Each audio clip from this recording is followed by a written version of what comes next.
E aí pessoal, tudo bem? Sejam bem-vindos a mais um vídeo aqui da Acrópole. Eu sou o Luigi e hoje eu vou indicar para vocês esse livro aqui que se chama Mil Milhas, da Tamara Klink, livro que saiu em 2021 pela Peirópolis. Eu não conhecia nem a autora, nem a editora. A autora eu conheço por segui-la nas redes sociais, mas não tinha lido nenhum livro dela ainda. Vi algumas das viagens que ela fez, mas não tinha lido nada dela, então resolvi ler esse livro e hoje eu vou falar das minhas impressões de leitura, ok? Peço para você se inscrever no canal, ativar as notificações, para você dar um like nesse vídeo, para você assistir outros vídeos do canal, para que o YouTube entenda que esse canal tem certa relevância. É um trabalho de formiguinha, é um canal pequeno, mas a gente pouco a pouco vai seguindo com o apoio de vocês, falando desse universo maravilhoso que são os livros. Então, divulga aí e ajuda o canal a crescer. Vamos falar de Mil Milhas, então. A Tamara, pessoal, é uma escritora, ela é navegadora e ela estudou arquitetura e depois foi para a França estudar na École Nationale Supérieure d'Architecture da cidade de Nantes, na França. Ela se especializou em arquitetura naval. Falando de navegação, com esse sobrenome, é quase que automático a gente pensar numa outra pessoa. Sim, gente, ela é filha do Amir Klink, só que ela não estrutura sua narrativa e não estrutura o seu caminho a partir necessariamente desse sobrenome. É claro que quem tem uma família com melhores condições, mesmo que não haja um apoio direto do pai, como não acontece mesmo aqui, esse apoio direto, né? As coisas são mais fáceis. Mas a Tamara segue o caminho dela, sem ficar usando o tempo todo como a rocha que lhe dá a sua estrutura, né? Ela vai atrás, ela percorre o seu caminho. E é uma narrativa de viagem, gente. É um diário de viagem, que inclusive é uma coisa que falta muito na literatura brasileira, que é a literatura de viagem. É a narrativa de viagem. Gente, se a gente for olhar na história da literatura, há grandiosíssimos clássicos da literatura de viagem, né? E eu não falo daquela literatura de viagem no sentido de guia turístico, né? Recentemente eu fiz um vídeo aqui sobre o livro do Mike Moraes, né? Que é o Viajar Eu Preciso, do mochilão dele por vários países, e um livro muito interessante que não só nos instiga a viagem, mas como faz uma reflexão do que é viagem, né? E a gente tem grandiosíssimos clássicos. Se a gente pegar a Odisseia, talvez seja a primeira grande narrativa de viagem, né? E a gente passa aí por várias outras, passa pelos Lusíadas, né, que das grandes navegações. A gente passa depois por uma literatura de exploração dentro dos países da América, por exemplo, e a gente chega nas narrativas de estrada, né, que acabaram se cristalizando, por exemplo, com On the Road, do Jack Kerouac, que já disse muitas vezes aqui, é um dos livros da minha vida, o que me fez, por exemplo, seguir um dos périplos dele, fazer de estrada, por exemplo, a costa leste para a costa oeste e de volta nos Estados Unidos. Mas esse é um assunto para outro momento, né? Aqui é muito interessante porque é uma viagem dela da Noruega até a França. E narrativas de viagens, elas estão escassas, e narrativas de viagem pelo mar estão mais escassas ainda, né? Então, só por isso a existência do livro já vale, né? É um livro que alterna entre diário de viagem, relato pessoal e poesia. Inclusive, há alguns momentos em que o texto tem certa poeticidade e, às vezes, mesmo guardando uma cara de relato pessoal ou diário, ele é quebrado em versos, né? E isso não se mantém ao longo do livro inteiro, mas ele tem essa questão em muitos momentos do livro, da primeira parte. Tem uma segunda parte que são só poemas mesmo, e tem uma terceira parte que são fotos, são fotografias. Então é um livro que é um livro muito calcado na não ficção, né? Então é um relato dela mesma, um relato biográfico, sem ares de ficcionalidade aqui. Ela tem uma relação muito bonita com a família, uma relação muito bonita e às vezes bem conflituosas com o pai, que meio que recusa ajudá-la também no início. Né? Ela compra um barco dela na Noruega para voltar até a França. E é esse périplo que ela vai contar.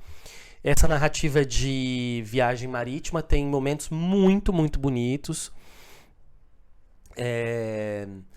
E inclusive alguns momentos me lembrou um livro da Aline Valek que se chama As Águas Vivas Não Sabem de Si, que é um livro que se passa a narrativa quase que toda no fundo do mar, né? Que daí é mais raro ainda. É um espaço, por exemplo, que as narrativas, não só brasileira, mas acho que mundialmente, não exploram, né? É muito interessante ver essas coisas que não são tão exploradas e valorizar quando elas são feitas, né? Há muitos conflitos internos. A Tamara muitas vezes se acha incapaz, ela se acha ela acha uma aventura grande demais, que ela não vai dar conta, mas ainda assim ela vai e ela consegue fazer essa viagem, né? Então, eu acho um livro bom? Acho. E dei todos esses pontos positivos aí. Eu vou fazer algumas críticas agora ao livro. Eu acho que em muitos momentos o livro cai em alguns clichês, sabe? Essa coisa de a menina que até pouco tempo era criança e agora está desvendando o mundo. Isso pode ser até bonito assim para você refletir sobre a própria vida, mas numa narrativa, num livro, eu acho que acaba caindo num discurso muito fácil. Ela tem potencial, ela tem material para ir além disso. E algumas vezes no livro ela vai, mas em várias vezes ela dá esses escorregões aqui de cair em certos clichês, em lugares comuns, assim, sabe? Eu acho que ela poderia ter evitado isso, né? Essa coisa do eu me superei. Talvez seja interessante, porque assim, há um momento aqui que a gente tem um indicativo de vamos dizer assim, uma saída de depressão, digamos.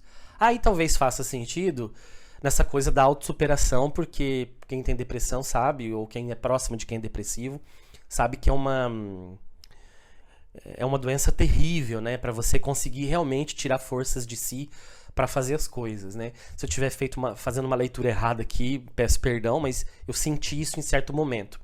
Aí faz até sentido, né? Mas eu acho que esses lugares comuns, esses clichês, muitas vezes acabam deixando o texto dela menor, né? E há muitos momentos em que ela há muitos detalhes técnicos de navegação. E o leitor não é muito preparado para isso, né? Eu acho que pode ter, deve ter, só que não há alguma explicação. Então, quando ela vai dizer nomes técnicos, puxei a alavanca disso, coloquei aquilo outro. Eu não faço ideia do que seja isso, né? Eu não tenho a menor ideia enquanto leitor. E eu tenho certeza que a maioria também não tem. Então, eu acho que faltou um pouco, assim, não ser didático demais, mas minimamente uma explicação de algumas questões, né? Outra coisa, eu estava esperando mais descrições e mais ações dentro do mar. Ela acaba falando mais de quando ela está em terra, eu acho. Quando ela vai parando em alguns portos. Eu estava esperando essa viagem de mar, no alto mar. É evidente, descrever demais não tem como, porque ali você tem água, né? Céu e mar. Mas eu esperava mais momentos ali no mar. Tá?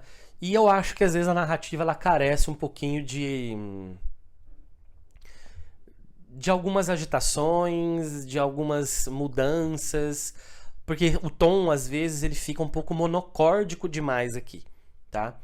Então são esses pontos que eu acho que a Tamara talvez aqui não tenha sido muito feliz, tá? Mas os outros pontos eu falei que são muito positivos. Em alguns momentos ela escreve muito bem, ela sai do clichê, né? E vale só por uma narrativa de viagem. Aí eu espero que um dia ela escrever um livro, né, que talvez misture biografia com ficção, né? O que é chamado hoje em dia de autoficção. É claro que a autoficção vai além dessa definição macarrônica que eu dei aqui. Dela talvez, a partir das experiências dela, criar um bom livro de ficção, partir para a ficção, mesclar essas coisas biográficas e fazer uma narrativa bastante interessante, né? Ela cruzou o Oceano Atlântico, por exemplo, há alguns meses, no barco dela, que é a Sardinha, né? Seria uma narrativa muito legal da gente ler se ela resolvesse escrever a respeito, né?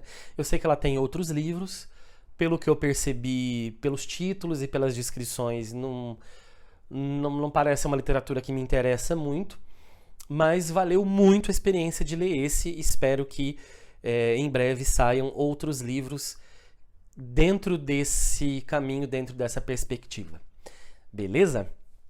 Pessoal, é isso. Fico por aqui hoje. Se você gosta de narrativa de viagem, se você gosta de velejar, não sei se você já andou de barco, de navio, se você gosta de narrativas assim, se você já leu narrativas assim, tudo isso, se você já fez isso, escreva aqui nos comentários contando a sua experiência a respeito, para a gente poder conversar um pouquinho, tá? Eu nunca tive essa experiência, é algo muito distante de mim. Embora o mar me amedronte brutalmente, eu acho uma das coisas mais lindas que existem no planeta, e seria muito legal se a gente continuasse a escrever narrativas em que o mar, em que os oceanos sejam incluídos. Beleza? E é isso, gente. Então, fico por aqui. Nos vemos num outro vídeo. Um abraço e até a próxima.